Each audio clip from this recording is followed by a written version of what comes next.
प्रणाम। जय जगन्नाथ। मो मातृभाषा चैनल को आपण मानक हार्दिक भाव स्वागत। तो आज आम ओडिया भाषार कंप्यूटरीकरण संपर्क में संक्षिप्त प्रश्नोत्तर आलोचना करवा, जहाँकि आमर +3 6th सेमिस्टर चतुर्थ पत्र चतुर्थ एकक रही अछि। तो जो मैंने आपण मानक चैनल मो मातृभाषा को सब्सक्राइब करना बा प्रथम करी यही चैनल को आसुचंदी तो गोटे सब्सक्राइब कर दियंतु एवं पाखरे थिबा बेल आइकन ने ऑल ऑप्शन ने सिलेक्ट कर दियंतु, जहा फल मो वीडियो सर्वप्रथमे आपनक पाखरे पहुंची परिबा। तो चलंतु आरंभ करिबा। तो फर्स्ट क्वेश्चन हेउछि electronic numeric integrator and calculator कौन? 1946 मसीहा फेब्रुआरी 15 तारिख दिन अमेरिकार प्रतिरक्षा उत्पादन विभाग और सूर इंजीनियरिंग अनुष्ठान मिलित भावे विश्वर प्रथम इलेक्ट्रॉनिक कंप्यूटर सेनाबाहिनी को अर्पण कले। एही कंप्यूटरटीर नाम थिला electronic numeric integrator and calculator बा ENIAC, जाकी शॉर्ट फॉर्म। तो परवर्ती प्रश्न हेउछि घरोई कंप्यूटर किपरि शिक्षादान क्षेत्र में कार्य करे? घरोई कंप्यूटर साधारण टेलीफोन लाइन द्वारा संयुक्त कर दिया जाए। एथिरे बोताम टिपिदेले ता मुख्य कंप्यूटर को शिक्षादान करने को निर्देश दिए। ता छड़ा केउं पाठ दरकार ताहा मध्य सूचाई दिए। परवर्ती प्रश्न हेउछि कंप्यूटर उच्चस्तर भाषा किपरि बुझे? कंप्यूटर उच्चस्तर भाषा बुझिबा पई प्रथमे उच्चस्तर भाषा रे लिखित प्रोग्राम को मेसिन भाषा रे अनुवाद करने को पड़े। अर्थात उच्चस्तर भाषा भावरे लिखित प्रोग्राम को कंप्यूटर रे भरिदेले सेथिरे थिबा कंपाइलर ताहाकू मेसिन भाषा रे अनुवाद करिदिए। परवर्ती प्रश्न हेउछि फॉर्ट्रान कौन? फॉर्ट्रान हेउछि एक प्रकार कंप्यूटर भाषा। एही शब्द दुईटी इंग्राजी शब्दर मिलनर सृष्टि होइछि। ता हेला फॉर्मूला, जाकी ओडिया रे सूत्र कहा जाए, एवं ट्रांसलेशन अनुवाद। तो दुईटी शब्दर मिलन रे फॉर्ट्रान शब्दटी सृष्टि होइछि। फॉर्ट्रान भाषा केउथिरे व्यवहार करा जाइछि? फॉर्ट्रान भाषा 1957 मसीहारू विज्ञान संबंधी गवेषणा और गणना कामरे सारा दुनिया रे प्रचलित होई आसुछि। मात्र अन्यान्य कामरे एहाकू लगाइबा सहज होई पारि नथिबारु कोबेल बेसिक आदि भाषार प्रचलन होइछि। परवर्ती प्रश्न हेउछि बेसिक भाषा कौन? बेसिक हेउछि beginners all purpose symbolic code बा नूतन शिक्षार्थ मानकर सबु प्रकार व्यवहार पाई उद्दिष्ट सांकेतिक भाषार संक्षिप्त नाम। एही भाषा सरल होइथिबारु कंप्यूटर पढ़ा आरंभ करिथिबा पिलामाने प्रथमे एहाकू शिखंती। साधारणतः एही भाषा विज्ञान और गणित पाई व्यवहार करा जाए। परवर्ती प्रश्न हेउछि बेसिक भाषा केबे और काहा द्वारा प्रचलित हेला? बेसिक भाषा उद्भावक हेले अमेरिकीय विज्ञानी जेजी केमानी एवं टी कुटर्स। 1964 मसीहा बेलू यार प्रचलन आरंभ होइथिला। तो परवर्ती प्रश्न हेउछि बेसिक भाषा किपरि पढ़ा जाए? बेसिक भाषार व्यवहृत अनेक शब्द साधारण इंग्राजी भली। एही भाषा रे प्रोग्रामिंग बेले सूचना गुड़िक स्मृति विभाग मध्यरु सीधा सड़क पठाई दिया जाए। सेतेबेले एक दूर मुद्रक प्रांत बाहर करी जहा जहा प्रोग्रामिंग हेला ताहा पाठ करी हुए। पास्कल कौन? पास्कल कंप्यूटर रे व्यवहार लगी गोटिए भाषा। फरासी गणितज्ञ पास्कल को नामानुसार एहार नामकरण होइछि। विशेष करी वैज्ञानिक गणना पाई एगुड़िक अति उपादेय। परवर्ती प्रश्न हेउछि प्रोग्राम आदेश रे केउं भाषा दिया जाए? ଯେଉଁ ଭାଷାରେ ଆଦେଶ ଦିଆଯାଏ ତାହା ହେଲା ମେସିନ୍ ଭାଷା। କମ୍ପ୍ୟୁଟର କେନ୍ଦ୍ରୀୟ ପ୍ରୋସେସିଂ ବିଭାଗ କେବଳ ଏହି ଭାଷାକୁ ବୁଝେ। ଏହାକୁ ଯୁଗ୍ମ ପଦ୍ଧତିରେ ପ୍ରକାଶ କରାଯାଇଥାଏ। ପରବର୍ତ୍ତୀ ପ୍ରଶ୍ନ ହେଉଛି ମେସିନ୍ ଭାଷାରେ କେଉଁ ଅସୁବିଧା ଦେଖାଯାଏ? ମେସିନ୍ ଭାଷାରେ ଶିଖିବାକୁ ମାସ ମାସ ସମୟ ଲାଗୁଥିବା ବେଳେ ଏଥିରେ କିଛି ଭୁଲ ରହିଗଲେ ତାହା ନିରୂପଣ କରି ସଂଶୋଧନ କରିବା କଷ୍ଟକର ହୋଇପଡ଼େ। ଏଥିରେ ବଡ଼ ଅସୁବିଧା ହେଉଛି ଯେ ଗୋଟିଏ ପ୍ରକାର ଭୁଲ ରହିଗଲେ ତାହା ନିରୂପଣ କରି ସଂଶୋଧନ କରିବା କଷ୍ଟକର। ଏଥିରେ ବଡ଼ ଅସୁବିଧା ହେଉଛି ଯେ ଗୋଟିଏ ପ୍ରକାର ମେସିନ୍ ଭାଷାକୁ କେବଳ ମଡେଲ କମ୍ପ୍ୟୁଟରରେ ବ୍ୟବହାର କରିହେବ। ପୁନଶ୍ଚ ଏ ଭାଷାରେ ପ୍ରୋଗ୍ରାମଟିଏ ଲେଖିବାକୁ ମାସେ ଲାଗିଯାଏ। ପରବର୍ତ୍ତୀ ପ୍ରଶ୍ନ ହେଉଛି ମେସିନ୍ ଭାଷା ପରିବର୍ତ୍ତେ କେଉଁ ଭାଷା ବ୍ୟବହୃତ ହୁଏ? ମେସିନ୍ ଭାଷା ବଦଳରେ 1950 ଦଶକରେ ଆରମ୍ଭରେ ଏକ ନୂଆ ଭାଷାର ପ୍ରଚଳନ ହେଲା ଯେଉଁଥିରେ ପ୍ରୋଗ୍ରାମ ଲେଖିବା ସହଜ ହେଲା। ଏହାକୁ କୁହାଗଲା ଉଚ୍ଚ ସ୍ତରର ଭାଷା। ଏଥିରେ କେତୋଟି ଇଂରାଜୀ ଶବ୍ଦ ବ୍ୟବହୃତ, ତାର ବ୍ୟବହାରରେ କେତେକ କଠୋର ନିୟମ ଥିଲା। ପରବର୍ତ୍ତୀ ପ୍ରଶ୍ନ ହେଉଛି ପ୍ଲଟ୍ ରସ କ'ଣ? ଏହା କିପରି କାର୍ଯ୍ୟ କରେ? ପ୍ଲଟ୍ ରସ ଅନ୍ୟ ଏକ ଆଉଟପୁଟ୍ ବ୍ୟବସ୍ଥା। ଏଥିରେ ବିଶେଷ ଧରଣର କଲମଟିଏ ଲାଗିଥାଏ। ତାହା କମ୍ପ୍ୟୁଟର ପ୍ରୋଗ୍ରାମ ଅନୁଯାୟୀ ଖଣ୍ଡିଏ କାଗଜ ଉପରେ ଚାଲି ସେହି ଅନୁସାରେ ଛବିଟିଏ ଅଙ୍କନ କରିଦିଏ। ଅତଏବ ଏହା ସାହାଯ୍ୟରେ ମାନଚିତ୍ର, ଗ୍ରାଫ୍ ଆଦି ଅଙ୍କନ କରାଯାଏ। ପରବର୍ତ୍ତୀ ପ୍ରଶ୍ନ ହେଉଛି କମ୍ପ୍ୟୁଟର ଶବ୍ଦ କେଉଁ ଶବ୍ଦରୁ ଉତ୍ପନ୍ନ ହୋଇଛି? ଏହାର ଅର୍ଥ କ'ଣ? କମ୍ପ୍ୟୁଟର ଇଂରାଜୀ ଶବ୍ଦ କମ୍ପ୍ୟୁଟ୍ COMPUTE ଶବ୍ଦରୁ ଆସିଅଛି। ଏହାର ଅର୍ଥ ହେଲା ଗଣନା କରିବା, ତେଣୁ କମ୍ପ୍ୟୁଟରର ଓଡ଼ିଆ ଅର୍ଥ ହେଲା ଗଣନା ଯନ୍ତ୍ର। ଫୋନେଟିକ୍ ଟାଇପିଂ କହିଲେ କ'ଣ ବୁଝ?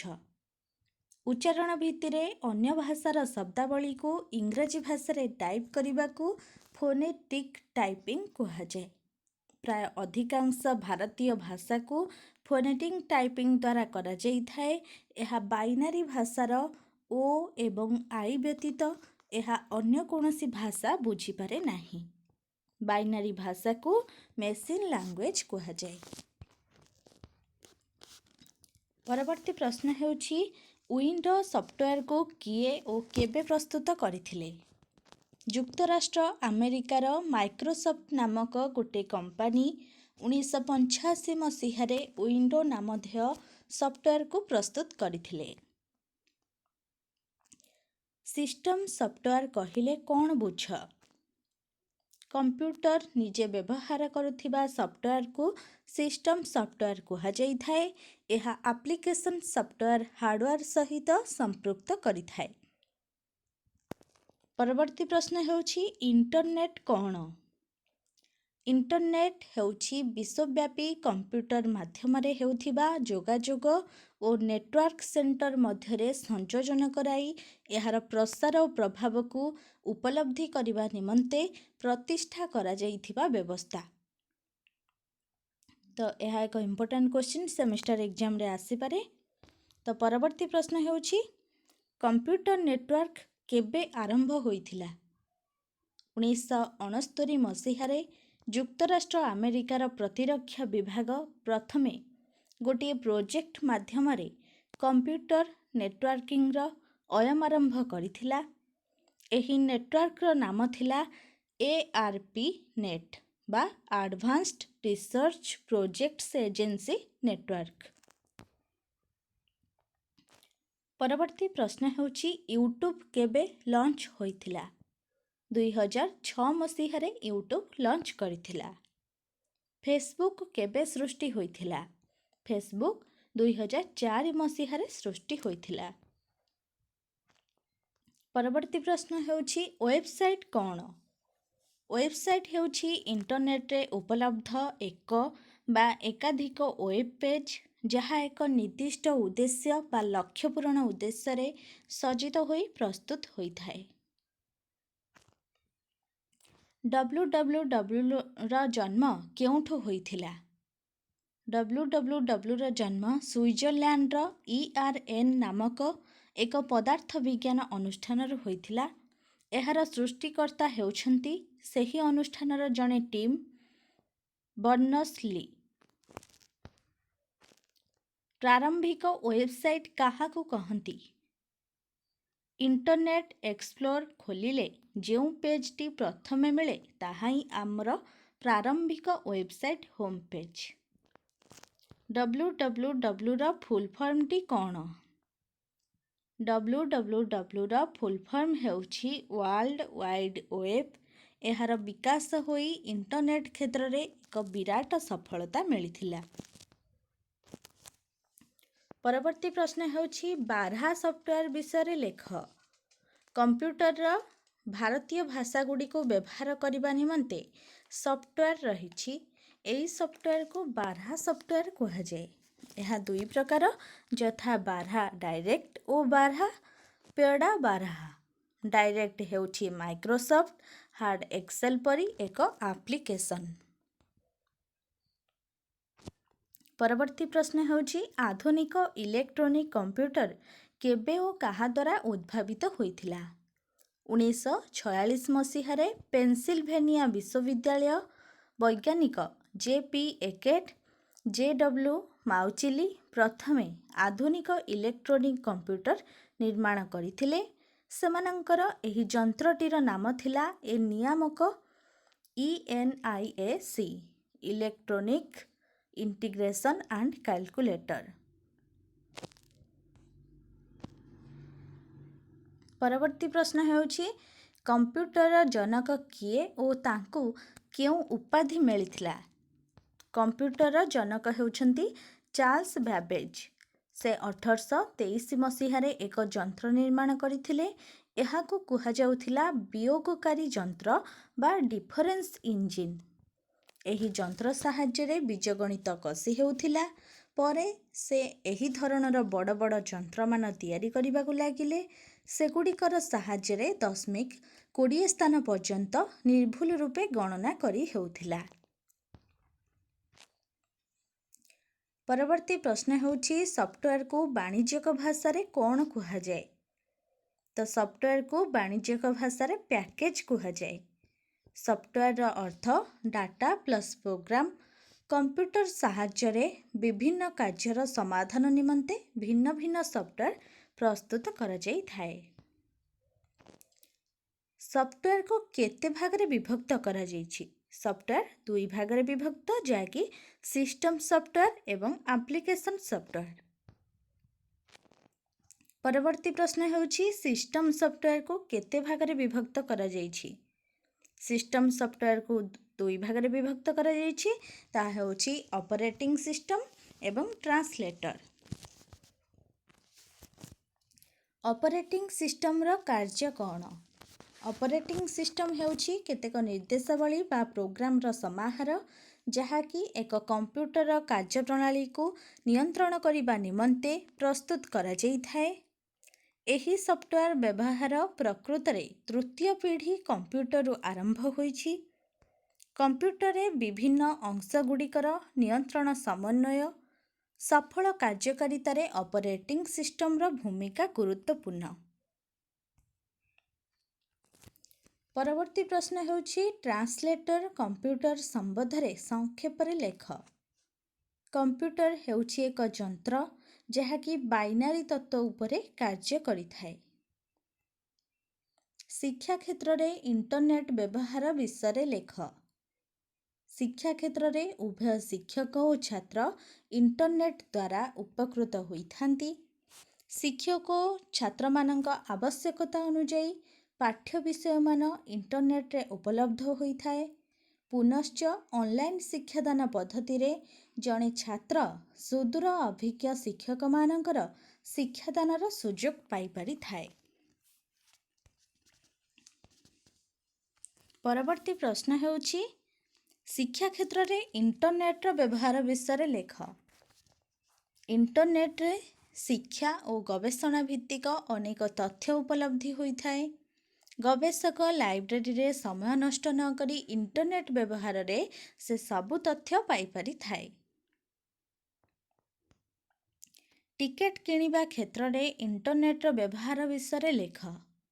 बस ट्रेन बा वायुयान टिकेट किनिबा निमंते ए बस बा ट्रेन स्टेशन आदि को जीवा को पड़ू नहीं। इंटरनेट माध्यम रे घरे बसी एही टिकेट ऑनलाइन किना जाई पारुछि। जेमिति कि आमे वायुयान बा फ्लाइट टिकेट करबा को हेले इक्सिगो बा इंडिगो माध्यम रे आमे टिकेट करि पारुछु। परवर्ती प्रश्न हेउछि जोगाजोग क्षेत्र रे इंटरनेट रो व्यवहार लेख। तो सेमिस्टर एग्जाम रे प्रश्न आसी पारे। तो इंटरनेट जोगाजोग को सहज सरल और द्रुत करि पारिछि। इंटरनेट भित्तिक ईमेल नेट वेब कॉल आदि माध्यम रे सुदूर संपर्कीय मानक सहित खूब शीघ्र जोगाजोग करा जाई पारुछि। सीपीयू कौन? सीपीयू रो पूरा नाम हेउछि सेंट्रल प्रोसेसिंग यूनिट बा केंद्रीय प्रक्रियाकरण एकक। ଏହା କମ୍ପ୍ୟୁଟର ସର୍ବାପେକ୍ଷା ଗୁରୁତ୍ୱପୂର୍ଣ୍ଣ ଅଙ୍ଗ ହୋଇଥିବାରୁ ଏହାକୁ କମ୍ପ୍ୟୁଟର ମସ୍ତିଷ୍କ କୁହାଯାଏ। ତ ସେମିଷ୍ଟର ଏକ୍ଜାମରେ ଏଭଳି ଭାବେ ପ୍ରଶ୍ନ ଆସିପାରେ ଯେ କମ୍ପ୍ୟୁଟର ମସ୍ତିଷ୍କ କାହାକୁ କୁହାଯାଏ ବା ସିପିୟୁ କ'ଣ ମଧ୍ୟ ପ୍ରଶ୍ନ ଆସିପାରେ। କିବୋର୍ଡର ଆବଶ୍ୟକତା କ'ଣ?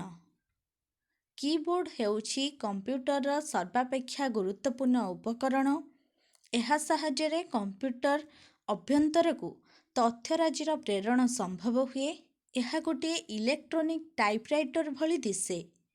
କିବୋର୍ଡ ଉପରେ ଚାପି ଦେବା ପାଇଁ ଉଦ୍ଦିଷ୍ଟ ବୋତାମ ଗୁଡ଼ିକୁ କି କୁହାଯାଏ।